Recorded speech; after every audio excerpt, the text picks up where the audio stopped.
Well, the community at Laerskool Queenswood in Pretoria is still reeling after the shock drowning of a 12-year-old girl, Latoya Temilton, the grade 7 pupil drowned at a leadership camp on Saturday. Her family is still waiting for the full details of the incident to become apparent as police investigations are underway. For more on this story, let's now speak to Latoya's sister, Palesa Temilton. Palesa, good morning. Thank you so much for making time for us, and condolences to you as well as your family. Good morning. Thank you, and thank you for having me. Have you been able to come to terms with what has transpired and perhaps maybe further details that have come forth with regards to what happened on that fatal Saturday?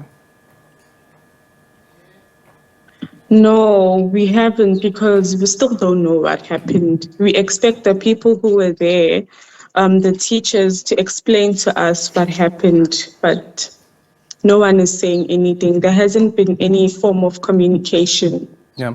When was the last update given to you, and what did the school say to you happened on that day? The last communication we got from the school about the incident was on Saturday, the 20th, the same day it happened. So we asked the head of department, and she said, I don't know. That's the only form of communication I would say we got. They don't know. But what are the other children saying about what happened? Because you understand that she drowned and at some point there were children around. So what are you hearing about what the children saw? The children are saying that the teachers allowed them to go to the pool, and Latoya and her one friend are the ones who went and opened the gate.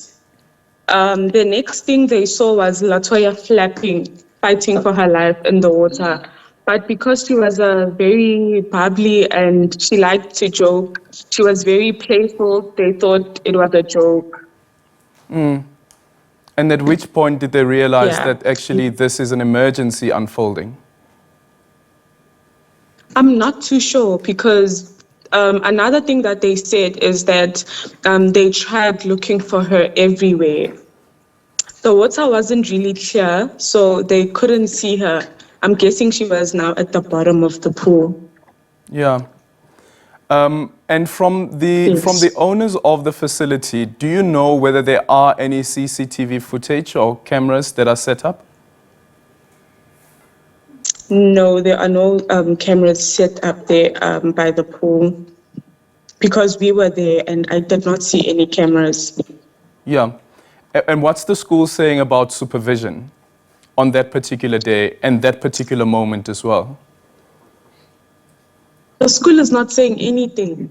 The school is not saying anything at all.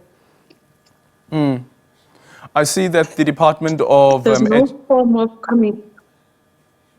You can go ahead, Palesa? Sorry?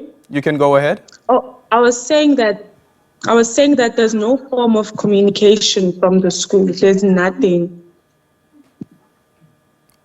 I see that the Department of Education in Gauteng has said that they have launched an investigation. Has the department been in contact with the family? We've seen the statement, but there was no communication with us. So the department hasn't reached out to the family as yet? Nope, not at all. So you're also learning through the media that there will be an investigation that the department has called for?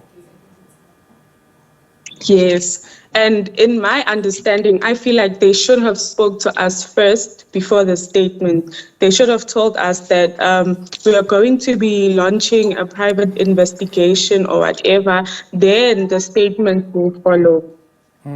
How do you feel about that particular aspect now? First of all, nothing coming from the school, and now the Department of Education is saying that it's investigating, but not speaking to the family about it. It hurts, because now I feel like the department is just saying these things just for the noise to die down. They just want us to move on. Yeah. Tell me about your sister Latoya. How would you describe her? My sister was very bubbly. She was a people's person. All of my other siblings were very shy, but she was very outspoken. She had very big dreams.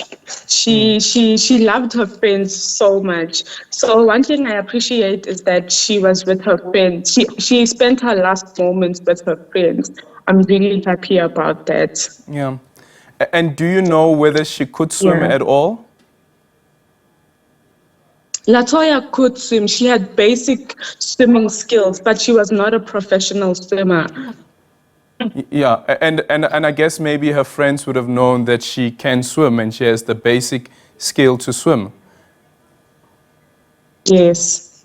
Yeah, I can only imagine what they thought about in that moment when they could no longer see her, considering that you say that she has the ability, she has the basic ability to swim at least.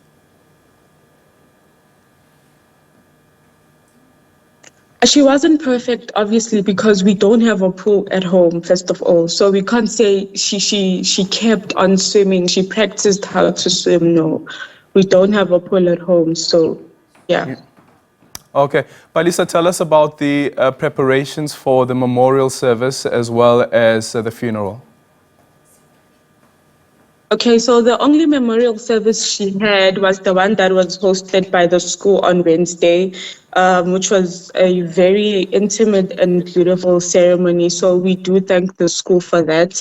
And tomorrow morning, 7 a.m., will be her funeral here in Mpumalanga.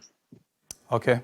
Once again, Palesa, thank you so much for your time and condolences. Perhaps maybe as we conclude this conversation, what is it that you'd like to hear from the Department of Education? And do you think that there's anything else that Queenswood should be doing for the next excursion that they will be taking as a school? We really just wanted the teachers just to take our accountability and apologize. Just acknowledge the fact that you made a mistake and there's some gross negligence involved there. And what we would really like from the Department of Education is to just make sure that these camps and these excursions that the kids take, there's extra precautionary measures that are in place to make sure that the kids are safe. Yeah. Because I would really like Latoya to be the last child who drowns at a school trip. Well, thank you so much for your time. Palesa Temilton is the sister of Latoya Temilton.